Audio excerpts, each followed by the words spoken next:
treatment in Time Magazine than I did. So I'm wondering if Time Magazine would ever put these two guys on the cover. Put those two guys up there, Brian. The Rasputin guy and Zuckerberg. Look at those two guys. Now, this is a tweet. You can't read the tweet, but I want to read the tweet by somebody named Philip Michaels. And it's right above the picture of those two nerds.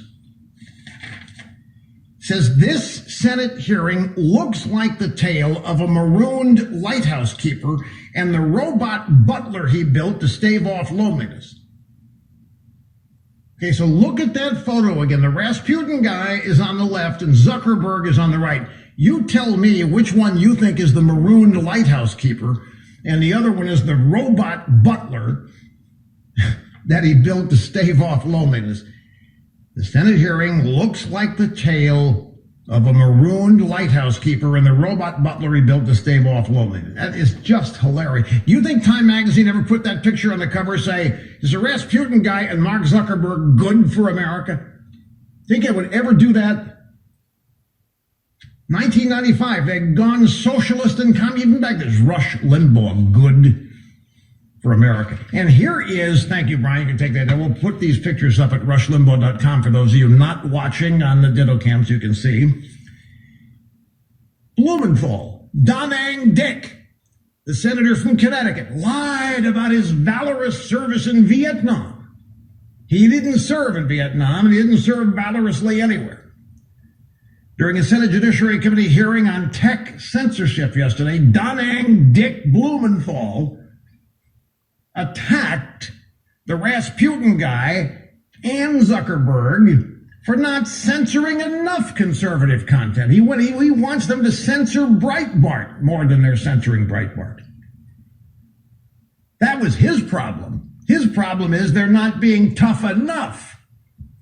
It's one thing to block the New York Post for 6 weeks, but that's nothing. You guys got to shut down. This is a United States senator.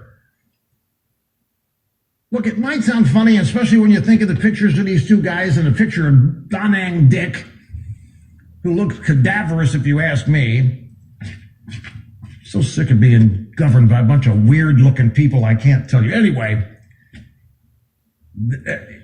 a United States Senator, they swear an oath to the Constitution of the United States. United States senators asking these two guys to further censor Breitbart News. Breitbart didn't do anything to anybody. They're as legitimate journalists as anybody else out there. You remember what I said yesterday? It's wide open out there now. The elite news people lost control over who gets to be in news and who doesn't. And that happened starting in 1988. And then something big happened. 1997, Drudge blew open the Lewinsky story. Newsweek spiked it. So when Drudge did that, Drudge opened up the website world to anybody who wanted to get involved. So it was no longer you have to wait for what Newsweek or Time or anybody else, New York Times does. Anybody could have a website. Anybody could be a web journalist in America. And a lot of people have. A lot of people. One of them was Andrew Breitbart.